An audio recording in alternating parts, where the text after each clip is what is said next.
the idea that we have contributed to our own pain is so challenging and so potentially painful to imagine, because if we contributed to this experience, how else or what other experiences in my life could I have unconsciously or subconsciously contributed towards in terms of the pain I've felt during my life? There's an incredibly overwhelming amount of responsibility that it can be really, really confronting to start considering. Shame and blame, they disconnect us from our power. And when we're disconnected from our power, we do become in ways helpless or powerless because we just don't have access to it. We don't feel like we can change our experience or our outcomes. Things are going to keep happening to us. They're going to keep staying in the same patterns. We're going to stay stuck. If we're stuck in a victim mindset, we're actually allowing that story to completely disempower us from exploring all other avenues or possibilities or opportunities. We're going straight there, and that's all we're considering. We're not thinking about other opportunities, other choices, other options. I will never shame anyone for being in a victim mindset, ever. Because to me, it's... All right, ladies and gentlemen, welcome back to another episode of Unhooked. I'm your host, Jeremy Lipkowitz, and we're back joined again by my dear friend, James Oliver. James, welcome back to the show. Thank you so much for having me on, my friend. It's great to be back, and great to be connecting after we finally got to meet in person a couple of months back when you were in London. So feel like time's passed, our relationship has blossomed. We spent some time together, and it feels lovely to be back having another conversation with you, bro. Yeah, you are now in the rarefied air of being a repeat guest. I believe there's only one other person who I've had on twice, you and Jord. I'm honored. Thank you. Great company. Well, last time you were on, we talked about a lot about shame, and it's such an important topic in recovery, in men's work. And today, really hoping to talk about victim mentality and playing the role of the victim. I was reflecting on this, and I know that both have played a big role in my own addiction. And I was just reflecting on the ways that they played a role, and in some ways, they're almost opposite ends of the spectrum, or two sides of the same coin, of ways that I give away my power. The ways when I'm in shame, I'm kind of not taking responsibility. I'm giving away my power, not realizing I can actually make a change. And the same with the victim mentality, the way that I'm not taking ownership and, again, giving away my power. I'm curious, why is this such an important topic for you? Yeah, when you invited me back on, and I was really excited. We were talking about which topics were potential points of discussion for us, and the topic of kind of victimhood and victim mentality, both closely knit, but some key differences between those, has been very present in my life. It's been present and something that I've had to explore and kind of deeply inquire about. And, having done a lot of work on my own awareness of, first of all, my victimhood, where, like everyone can be a victim of circumstances in life, victims of poor behavior, trauma. We are all victims at a certain point. And, I reflected, I was doing some work reflecting on my kind of relationship with where I had been a victim of people, life, circumstances, upbringing. I think when we start figuring out whether we're doing some healing work or whether we're doing personal development work, we can bring these experiences, our traumas, our conditioning, the things that happened to us when we were growing up, or the things that didn't happen to us when we were growing up. This stuff can come into our awareness, and suddenly we become acutely aware of all of these things that potentially impacted our perspective and the way that we see things, the way that we see ourselves. So, I've spent probably the last 4 or 5 years doing quite a deep amount of intentional work around that space. And I also became aware of how the impact of where I was victimized and certain things that I did or didn't happen to me growing up, or in relationships, or in my parenting, whatever it might have been, how that had created a victim mindset and a victim story, and how that then was impacting my relationship with myself, my perception of how in control of my life, my decisions, choice, actions, outcomes that I had any degree of influence over.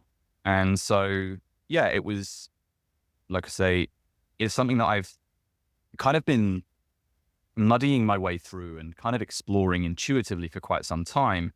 But I think in the last 6 months, in particular, it's really come to the fore, and I've become very, very consciously exploring it. I've also seen examples in relationships, close relationships, parents, partnerships, friendships, where one, I'm recognizing people who are also stuck in the same state and the impact that it's having on, for example, my ability to connect with that person, to have a relationship with that person, to understand or support that person. But also where they effectively, as I'm trying to break free of my own victim story and victim mindset, and I'm really kind of doing the work to come back to self and feel more empowered and have that power to make decisions, to put myself first, to actually feel in control of the outcomes in my life, how that has created tension and friction and almost, yeah, just it's really, it's been really jarring for certain people. It's created a lot of tension in relationships, and it kind of made me realize how we not only can get stuck in a victim mindset ourselves, but also that other people can be stuck with you. Their perception of you is that you are that victim mindset. So they get actually Mm, quite attached to it or comfortable with it, not consciously, mm. but sometimes as you begin to change that narrative of how you own your decisions, how you take control of your life, that can be quite difficult for people to comprehend, to see those changes within you. So yeah, very long-winded answer, but yeah, it's just been something that's I've been playing around with for some time. Yeah. Well, I'm really glad you bring this up because it's actually, it's a thought that I never had and a way of looking at it. And I never had that the victim mentality, not only is it yourself locking yourself in that prison, but in some ways you're locking other people in that prison with you in terms of how they view you, and you're kind of locking that story in terms of the interpersonal relationships you have with others as well. It's not just affecting yourself. I'm curious if you could just speak a little more about the difference between victimhood and victim mentality. Yeah, for sure. So when discerning the difference between the two, it's really important that we get clear on this, right? The difference between victimhood and victim mentality is that when we're talking about victimhood, we're talking about experiences that have caused us a genuine harm, injustice, trauma. They are things that happen to us, likely without our consent, that have had a lasting impact, that have hurt us, harmed us, caused us some sort of physical, emotional, negative impact. And, everyone will be, either has been or will be a victim in their lives. Things will happen to you that you didn't want, didn't choose. This is part of the human experience. We are not in control of every aspect of our lives and the things that happen to us or around us. So we will all be victims of people, circumstances, ourselves. Sometimes we can harm ourselves when, operating from a wounded place or operating with limited awareness of what we're doing or why we're doing it. The victim mindset is really when we get stuck in a victim mindset, this is where we are staying stuck in the story of the pain or the blame that was kind of inflicted on us as a result of being victimized. And what happens is, I guess it's quite heavily tied to, the impact of shame, for example, is that when we are hurt, we internalize that experience and we effectively make it about our sense of worth. When it comes to a victim mindset, this would be a really great example of the impact of something like that, because we're basically seeing the example of where we were victimized, where someone hurt us or someone rejected us, abandoned us, caused us harm. And that has an impact on our perspective, the lens through which we start seeing the world or the experiences that are happening around us. So effectively what we're doing is we're taking the experience that we had as being a victim, where we were genuinely victimized, and then we are projecting it onto our current events, current circumstances, current conversations, current relationships.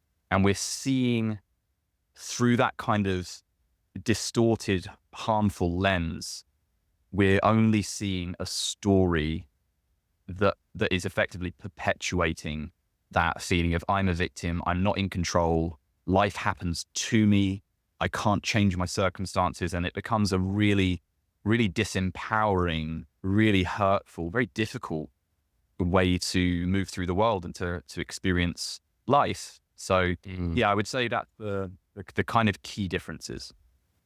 Mm. Yeah, that word disempowering really resonates with me. I've noticed in my own life the times that I've really dropped into that victim mentality. And for me, it also seems situational. There are times where shame is really the main driver. And then there are certain types of situations where I can fall into more of a victim mentality. And it's interesting for me to notice how they're kind of different triggers for these things. But I have someone in my life who I'm thinking of now who I care about really deeply, and who Yeah.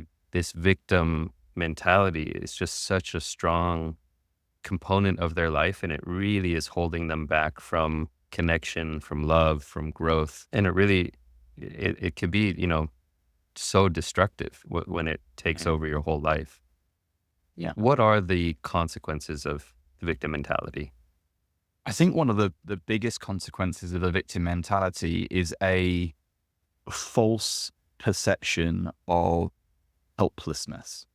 So what I mean by that is we have a perception or a belief, rather than it being factually true, it's kind of this flawed belief that we don't have the ability to create the desired outcomes we wish to have in life. So whether that is certain relationships to be fulfilling, deep, connected, fun, safe. We don't have the ability to create friendships that are meaningful and fun and, again, fulfilling. We don't have the ability to create the lifestyle that we deeply desire. It could be the job that we want, or the career or the business that we want to build. This kind of perceived helplessness it becomes this kind of insidious, toxic, really harmful way of moving through the world, because we end up, like I say, the feeling of being completely helpless and powerless means that we kind of we end up just going through life with this genuine belief that things just happen to us and we cannot change those outcomes. And naturally, when we are, the human condition is to, we all have certain needs. We all have needs for safety, connection, love, fulfillment, joy. Yeah, all of these things. Mm. And if we believe that we don't have the ability to influence or have an impact to create those desired outcomes and get those needs met, the likelihood is that we are going to create situations, circumstances, relationships where we are, number one, potentially we could be victims of people who are maybe, we in our powerlessness, it's likely we will attract people who maybe in a shadowy way themselves will be looking to exert power over others to make them feel like they're in control. So we're going to end up in harmful relationships and harmful relationship dynamics and friendships. I think that's definitely one of the biggest.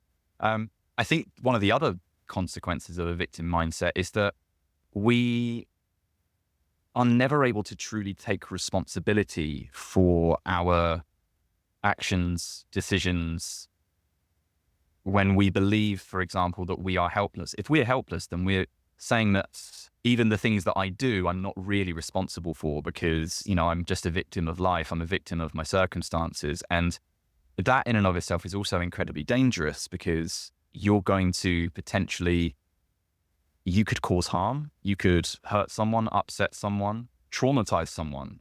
And when confronted with that, if you believe that life just happens to you, you're going to actually blame your behavior on your victim, victimhood, your perceived victimhood, or your victim story. People who are stuck in this mindset are not going to call it a victim story. They are going to likely just say, this is, I can't control it. These bad things happen to me and I really can't do anything about it.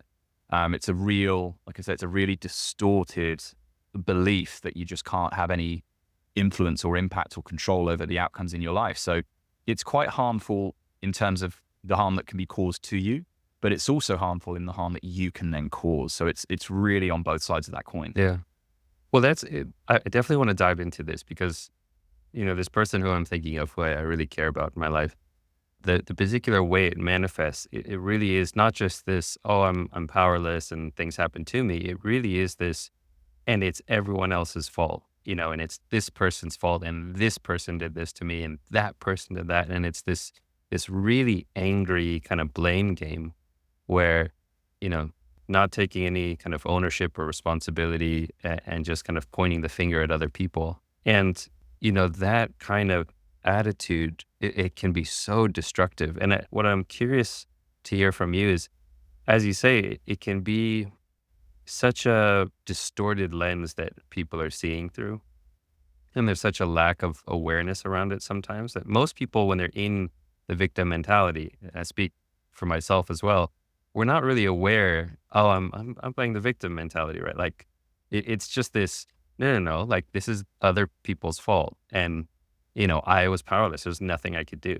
And so I'm wondering, how do you help people see if someone is seeing through this lens where they think they didn't do anything wrong, it's just because other people messed with them or other people did them wrong?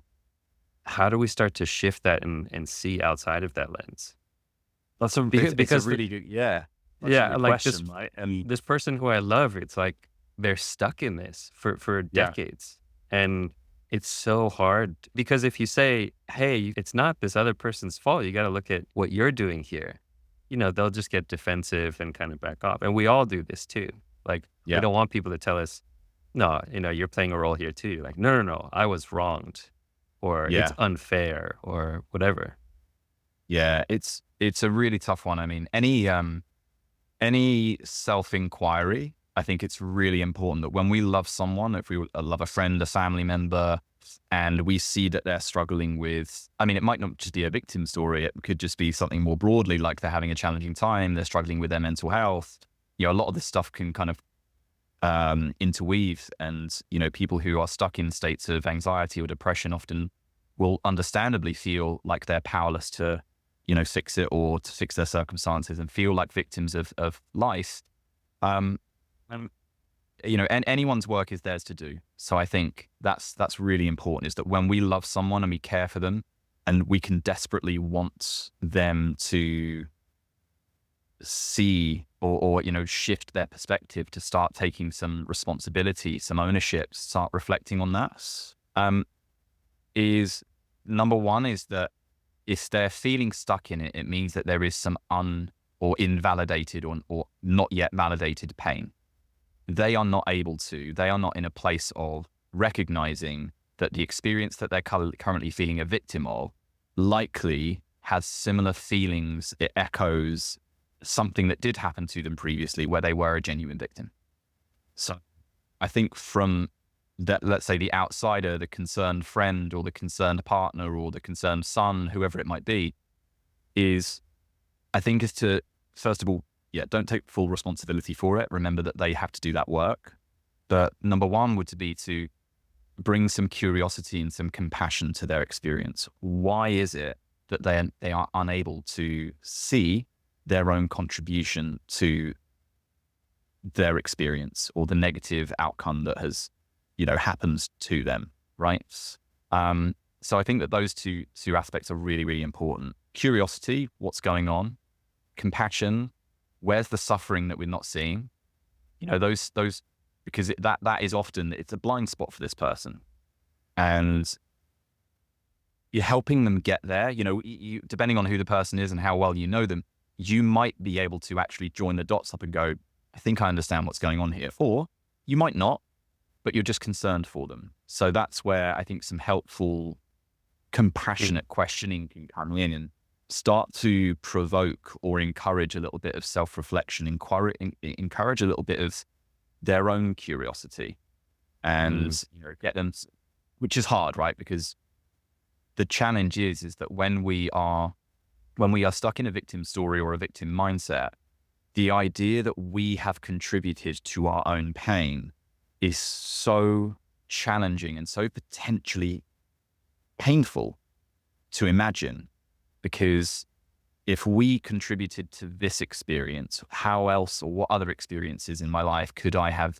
unconsciously or subconsciously contributed towards in terms of the pain that Mm, I've felt during my life? There's an incredibly overwhelming amount of responsibility that it can be really, really confronting to start considering. It can almost, once you realize one, it can almost unfold like a waterfall. And if you're still viewing these experiences through the lens of blame rather than empowerment, responsibility, reflecting to see, okay, well, if I contributed towards this myself, what can I learn from it? How can I make a different decision next time? If you're still stuck in that, inner critic, negative self-talk, blame, harm, shame kind of energy, well, the realization that you may have been contributing towards your own pain is incredibly, incredibly hard. So again, this is where an incredible amount and a deep amount of compassion and love and non-judgment comes in. And one other thing, and this might not be possible, but I've found that when we are witnessing a person that we have a relationship with, it could be a friend, it could be a partner, if we are seeing someone struggling with something and we wish to help them reach a desired outcome, so self-reflection, curiosity, taking some responsibility, some ownership, one of the best things that we can do is if we have an example where we can model that for them, it might start help joining the dots up. So, mm, for example, your friend who is struggling with taking responsibility or, is maybe stuck in a bit of a victim mindset. If I were to have a conversation with them and it was a conversation that, the context was there, I wouldn't just say, hey, can I tell you a story? If we were, I don't know, out having a drink, that all of us, and we were talking about things, and, I might share a story of where my victim mentality kept me stuck, kept me powerless, kept me hurting for a long time, and then describe moments where I was able to bring some awareness to how I had missed things, how I'd accidentally, innocently, subconsciously contributed to that suffering. I've got a couple of those stories that I would very, very gladly share, and hopefully that would model, and something might twig, something might spark, and they might go, oh my God, maybe that I could have done that. These are all very gentle, very soft approaches. You can't sit someone down and say, hey, I think you're stuck in a victim story and I think you need to get out of it, right? Because again, that's such a challenging, confronting realization. The likelihood is that, well, it is in a blind spot of theirs. So they're not going to be able to see it if you're just shining a really powerful, scary torch on it. yeah. And those kind of approaches always just put up the defenses, and they get, defensive and put up walls and get more entrenched in the victim story, as opposed to, I feel like with these, you always have to go in the back door somehow. You have to kind of go around the walls and say, hey, there's might be this thing that you're not seeing, or, here's a story of me and how I was kind of stuck. And yeah, hopefully a light bulb turns on for them at some point. But it's Yeah. interesting, this, as you mentioned, like the compassion, the curiosity, these are the things that we can do for ourselves as well to help us process our own victim mentality. Like if we can Yeah. get compassionate and curious about our own story. Yeah, definitely. Talk about being able to model this behavior or this perspective of recognizing and bringing awareness to where I was stuck in a victim story or a victim mentality, and being able to shift out of that and demonstrate how I shifted out of that in a compassionate, kind, self-compassionate way. Mm. Because as soon as you realize that you may have been, let's make sure we're using the right words here. It's often unintentional, accidental, innocent, unconscious. We're not realizing that Mm. we're doing it. So when we don't realize that we're doing it and it's happening in this kind of unconscious, accidental way, we can begin to give ourselves a little bit of a break there, because why would anyone choose suffering if they're consciously aware of it? Why would anyone choose to, when we know that we want, whether it's a loving relationship or great friendships, or we want to build a business, whatever it is, if we know that we want those outcomes, it's quite clear that if we're in some way contributing towards it, we're doing it subconsciously or we're doing it without realizing. Yeah. So what we're able to do there is we're able to shift out of this blame and recognize that, okay, well, I didn't realize I was doing this. Let's get curious on how that came about. And curiosity becomes the gateway to really learning and really reflecting and understanding what was going on. What was going on in my mind, or what was going on in my experience when I missed that thing, or when I made that decision that ended up not being, that ended up causing me harm. Mhm. Why would I have done that? We start to, hopefully begin to shed some light on it and begin to take the lessons out of it. And as I say, those things are all empowering. They're helping us. We're learning, and we're able to then choose, hopefully with it, this is the work around victim mentality is, if we're faced with a situation that looks or feels similar, we've got the experience and the knowledge of the time that it happened before to recognize that we're potentially about to go down the same road, and we have the opportunity to then choose to do something different. And that's really, radical ownership, radical responsibility. And we've kind of taken our power back. We're no longer falling victim to that victim mindset. This, this podcast is a podcast mostly for men. We have 90% male listeners. I know you do a lot of men's work and work mostly with men. Are you able to talk about what are some of the common ways that victim mentality shows up specifically for men? Like, are there certain arenas of life, or, like one that I can think of for myself was dating, like, well, Yeah. dating was always, well, it's not fair, blah, blah, blah. And all the ways I'm curious, are there certain topics that typically come up for men? I think the best way to identify it is to look for patterns. So look for patterns that are happening in your life, patterns of behavior or outcomes that you feel stuck in. So, an easy one would be addictions. Okay. So, if you're stuck with a porn addiction, if you're stuck with a gambling addiction, a sex addiction, if you're stuck in a behavior and a cycle and you're unable to break free of that, it would be, to me, it would make all the sense in the world that at some point you're going to start feeling, or you'll likely have spent a long time feeling, a victim of your addiction. And the important point here is that there is a real sense that there is victimhood present. Okay.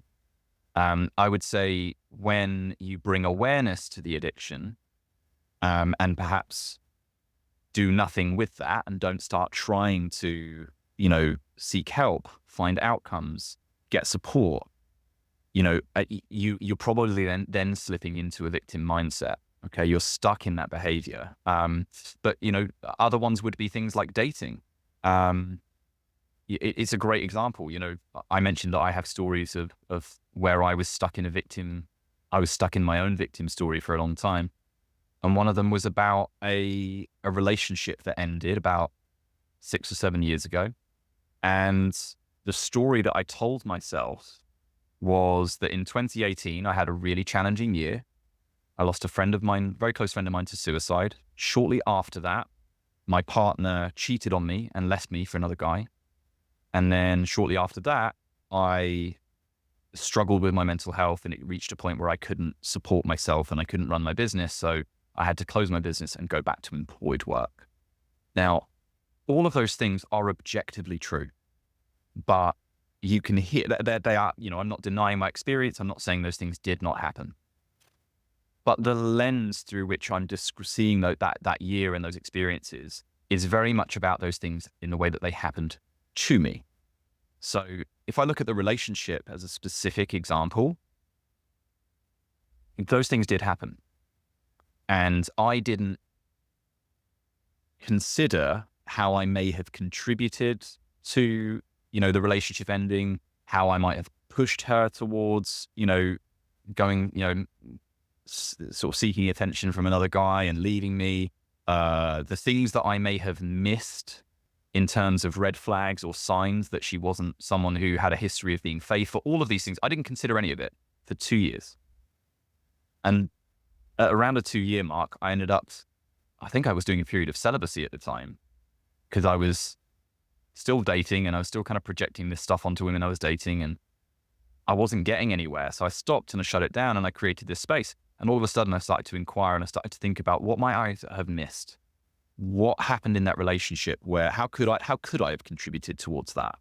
And all of a sudden, I started realizing, I was like, hang on a minute, she had a history, 3 or 4 relationships, time after time after time in the build up to meeting me, of leaving the guy that she was with for another guy, and there was always an overlap. There was always some miscommunication. There was always a, I was with him and then I left him and I moved on to someone else. She was a serial, what's the word when you hop from relationship to relationship? But she would do that. I reflected on how towards the end of that relationship, when after my friend died, the amount of responsibility I put on her to make me happy, to meet my needs, to support me. She was a lot younger than me. She was 5 years younger than me. I was 28, she was 23. And I didn't seek any other support. I put it all on her, which is an incredible burden. And I could see it very clearly, in hindsight. I also realized that I had a few red flags when I started that relationship. There was so much evidence that she potentially could do the thing that she ended up doing that I completely excused, justified, made excuses for. And I suddenly realized, I was like, wow, maybe I'm not a complete victim of this. Maybe I did contribute in some way. So, sorry, I've gone on a bit of a tangent there around the patterns, but I just wanted to give an example of dating, because I think that is a really, really common one. And, that we get stuck. We don't realize how the things that we're missing. And the truth is that a lot of this happens, whether it's a wound that was inflicted on us or whether it's just something that we weren't taught. I didn't get taught about trauma. I didn't get taught about attachment. I didn't get taught around, about, I don't know, love bombing and, all of these things. I didn't know about any of this. I didn't know that I was doing it. I didn't know that stuff was happening to me. So it's really, really easy to get stuck and to find ourselves in these states of victim mindset. I will never shame anyone for being in a victim mindset ever, because to me, there's a valid reason for it. So I'm trying to wrap my head around this and really just trying to understand it for myself. And I'm, this like one way I can see it playing out is a way to notice or identify is when there's some kind of phrase in the mind that says, I can't get X, Y, or Z because, and it's like kind of blaming it on some other person. And like, I can't get jacked because of my genetics, right? Or some kind of like blaming something for why I can't get what I want. I can't whatever because this other person, didn't give me what I needed when I was younger, whatever. And I'm trying to understand that because I can notice that pattern in my life in different ways. Yeah. One of the ways is around like getting jacked, like I'm on Instagram and I'm seeing these dudes, everyone's probably on steroids, but I'm like, oh, I can't get jacked. And I'm like, well, it's because of my genetics and I just wasn't born to look like that. And in some ways, I can recognize the kind of the victim mentality in there, that kind of giving away my power and saying, well, it's because, it's not, I was born in an unfair way. I wasn't born to have big muscles, whatever it is. But I can also recognize there's also a component of acceptance of saying, well, it's not my lot in life. I wasn't born to be Arnold Schwarzenegger. And it's almost like the tone of voice is really the differentiator. Like, I can't get jacked because of my genetics. Fact. I mean, I can get somewhat jacked, right? It's all relative also. You're in great shape, Jeremy. Come on. Thanks, man. I appreciate that. We could have a whole podcast episode on body dysmorphia at some point, because that's a thing that affects a lot of men. Even when we're all jacked, we still feel like we're not jacked enough. But I'm curious, like, how do you discern between those two? Like, there's a thin line between recognizing and accepting, like, oh, this is a truth about my life. When I was a child, I didn't get the attention that I wanted, as opposed to when I was a child, I didn't get the attention that I wanted, and that's why I'm messed up. How do you find kind of the right tone for yourself around that balance? I hear you. I think the key thing is, are you using it as something to empower you or disempower you? So, for example, you talked about the example of not having the best genetics as a reason for not having a particular physique. And that could be that could be one very, very true component towards why you are at the physical, in the physical condition that you are. You have certain levels of your, muscles, body fat percentage, physique. That's going to be a contributor. But in that example, I would ask, is that disempowering you and stopping you from exploring all of the other components that do contribute towards your current physical health? The way that you look, I would say, no, it's not, because it's clear that you train well, eat well, look after your body, you move, you work out hard, and you actually do achieve a degree of success in that realm. I appreciate there might be parts of you that disagree, or if we've got low self-worth or body image issues, then that might feel a challenge to agree with. But the truth is that if we're stuck in a victim mindset, we're actually allowing that story to completely disempower us from exploring all other avenues or possibilities or opportunities. We're going straight there, and that's all we're considering. We're not thinking about other opportunities, other choices, other options. You not having the best genetics doesn't stop you from potentially working with an incredible trainer, or adopting an amazing, workout plan, eating incredibly well, nailing all of your macros, getting great rest and recovery. It doesn't stop you from exploring and really maximizing all of those other parts of, your fitness journey. But so therefore, you recognizing that you don't have Arnold Schwarzenegger's genetics doesn't disempower you from looking at, I don't have the genetics, but what can I do? So victims, the victim mindset or the victim story disempowers you. Acceptance of a limitation or a very real truth doesn't stop you from exploring other options. A great example, and I don't know him personally, but there's a guy called Ed Jackson who I went to school with his wife. He's a former rugby player who, I can't remember how many years ago it was, but he dived into the shallow end of a swimming pool, and he severed his spinal cord in his cervical, I think it was his cervical vertebrae in his neck, basically. He broke his neck. And he was categorically told he would never walk again. He would be in a wheelchair for the rest of his life. I think that's what he was told, but there was absolutely no chance in him walking again. No chance. No doctor gave him a hope in hell. And he could have taken that advice, allowed that victim story to build and say, well, I broke my neck. I'm never going to walk again. That's it for me. But he didn't.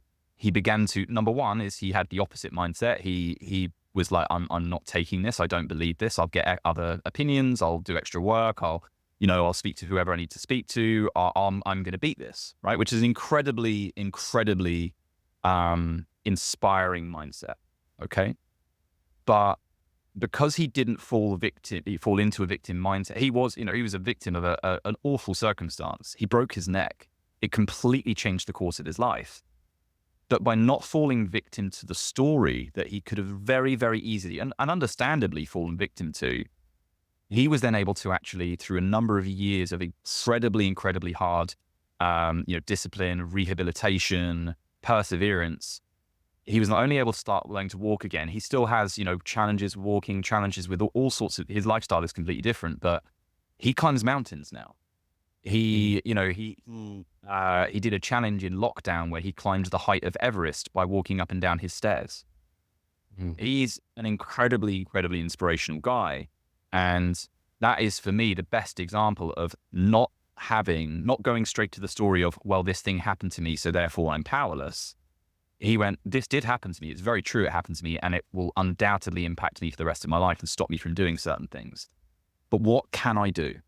He continued to explore, where do I still have power? Where do I still have choice? Where do I still have an ability to positively impact my life, my experiences, my outcomes? So I think that's probably the difference. Yeah, I love what you said at the end there, which is just asking yourself the question, okay, well, what can I do? Because I find that the victim mentality, it just shuts you down right there. And it gives you this idea of like, why even bother? Why Yeah, bother trying to break free from my porn addiction? I'm a victim of this. It's not my fault. It's because of X, Y, or Z. Same with going to the gym. Like, okay, well, I don't have the best genetics, so why even bother trying to get in shape? Because I'm never going to look like this person. As opposed to, okay, here I am. Everyone's different. I didn't have exactly what I wanted, or I do have some benefits. Okay, what can I do from here? exactly. It's a more empowering mindset. Yeah, absolutely. I couldn't agree more. And I think this is also where, you and I had a great conversation about shame beforehand, and it's a big component of the work that I do. And I think this is where there are real crossovers between shame and, of the victim mentality or victim mindset, because when we experience, when we carry shame, we have this felt sense, again, it's a distorted view or a belief that there is something inherently wrong with us, broken, something unlovable, unworthy. And that is something that's been inflicted on us. It's a belief that feels so deeply true. But if you are broken, unlovable, unworthy, powerless, if there's something wrong with you and there's perceivably no way of fixing that brokenness or unworthiness, well, the likelihood is that you will then move through life with a victim mindset because you cannot change that. And Mm. the truth is that shame is, whilst it's a deeply rooted, painful kind of emotional wound that again gets inflicted on us and it distorts our perspective of ourselves, it's still something that is not, it's still not true. Mm. So being able to discern or separate from that truth, a victim mentality or a victim mindset could be an extension or a branch of like a version of shame, because Mhm. they are effectively, these are gateways to things happening to you that you seem to believe you have no way of changing or altering in terms of the outcome. The insight that just came to me is that in some sense, the shame and victim mindset are the same thing. And there's something wrong with me. And it's just who's to blame. Like with shame, there's something wrong with me and I'm to blame. There's Yeah, something wrong with me and I did this bad thing and I'm the reason that there's something wrong with me. And with victim mindset, it's there's something wrong with me and it's this other person's to blame. And that person's to blame and this incident's to blame. It's like exactly. there are two flavors of the same thing, which is there's something wrong with me. And Yeah, either I'm to blame or someone else is. and shame and blame are, again, so closely linked, but what they both do is they disempower us and they stop us from taking responsibility. They stop us from being able to, they stop us from connecting to the power that is in us, but that has just, we've become severed from it. Shame and blame, they disconnect us from our power. And when we're disconnected from our powers, we do become in ways helpless or powerless because we just don't have access to it. We don't feel like we can change our experience or our outcomes. Things are going Mm. to keep happening to us. They're going to keep staying in the same patterns. We're going to Mm. stay stuck. So yeah, The other, they're very the similar. cool thing about that is like it also points to that there's actually, like there's two ways to then deal with it. One is to take back your power and say, okay, I can do something here. The other is to realize there's nothing wrong with you. So like for example, with my story of getting jacked in the gym, it's like, okay, one way to solve that would be, no, I do have the ability to go to the gym and get more jacked, whatever. The other pathway would be, there's nothing wrong with me as I am, like, you know, I'm just as sexy this way as I would be if I looked like Arnold Schwarzenegger kind of thing. It's like there's nothing wrong with me. So both are ways to kind of heal that victim mentality and that shame. Absolutely. And I think, it's really important to say at this point that, what you've just described, letting go of the idea that there is something wrong with you is incredibly challenging work that requires an unbelievable amount of, deep inner work and an incredible amount of self-compassion and time and space and love. And, it involves sitting with the parts of us that do feel genuinely broken, that do feel truly unworthy of love, of joy, Yeah. of everything. So it's deep work and it takes some time, but that is ultimately what you need to do. Is you need to be able to separate from and begin to provide evidence to the parts of you that believe you're broken, that you're not broken. And that, again, it Yeah. will take time, but it's incredibly worthwhile work. Yeah. I mean, it lies at the heart of so many of the spiritual traditions in the world. Like just that fundamental thing of recognizing you're not broken, recognizing you are whole just the way you are kind of thing. Like that really, it's at the root of a lot of different spiritual traditions, whether you're talking about Buddhism or Christianity or plant medicine from jungles, it's all of it's kind of recognizing you're already enlightened or you're already whole. Yeah, I Can love you that. share some actionable steps or exercises that people can do to start overcoming the victim mindset? Yeah, absolutely. I think that there's probably two parts to this. I think that there are, I guess I was thinking about this beforehand because I know we talked about some kind of topics that we could go to, and I kind of came up with a bit of a framework. I don't like to productize things or put them into sexy little groups of, well, you've got three this, and but I think that there was two schools of thought for me. One is, what can we bring to, the in terms of what's the best way of describing this? But basically, I realized that there are three things that you can kind of bring in terms of your input, your mindset, your kind of inner toolkit. One would be, we talked about compassion and we talked about curiosity. So those would be two.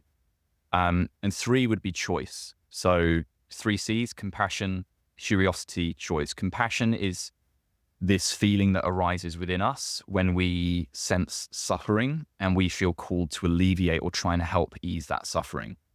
That is something that we all have deeply. It's in an innate quality within us. So being able to direct that towards ourselves, if we're trying to solve our own victim mindset, is understand that that victim mindset comes from a place of pain and we want to try and resolve it.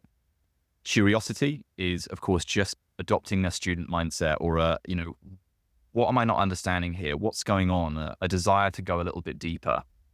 And choice is one of the most challenging ones, but being open or maybe curious to the potential that we could be making a choice to be in a victim mindset. So those three things to start with.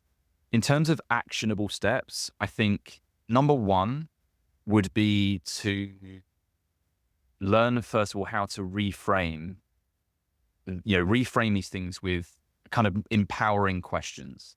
So when we talk about things like, a good example might be, what can I learn here? Or, what did I miss? What could I have missed here? They imply the kind of innocence and the accident and the unconsciousness. It wasn't an intention to cause myself harm, but it just evokes empowering kind of curiosity. What could I have missed here? What could have happened here that I didn't realize? What went on? So I think reframing with those empowering questions. Number two would be nervous system regulation. So when we are stuck in states of victimness, we're often stuck in a freeze state, or a state of shutdown, a state of helplessness. So that's where our nervous system just goes into shutdown, and it's actually a protective mechanism. So being able to use things like our breath to actually get us out of that state of freeze, bring some energy back, bring some kind of vitality, some control, some power back through the breath would be a great example. And the third one would be just to connect with this idea of radical responsibility. So Mm, radical responsibility is, for me, it's a practice, but it's also an intention. It's a perspective. It's a lens. And the lens of radical responsibility, or the mindset of radical responsibility, is, what can I take ownership for here? What can I control? Or what was I in control of? It's, again, I guess it's kind of linked to curiosity, but it's asking you those powerful questions within the realms of what is possible to control or take ownership for. The intention is to take ownership for it, to actually say mm. that I did do that. I might not have meant to, or I might not have realized, but I did that. And I can see that now, and I can choose to do something differently next time. So three C's: compassion, curiosity, and choice. The three R's: reframing, responsibility, and regulation. How's that? Well, it's beautifully packaged and productized, and I sense an online course coming soon. Yeah, I know that feeling of like, I don't want to get too kind of cheesy markety, but I mean, it's helpful to have, these little, and it's helpful to remember, like when you're in the heat of the moment, like, okay, the three C's, right? Okay, what was it again? Um, yeah, it's beautiful.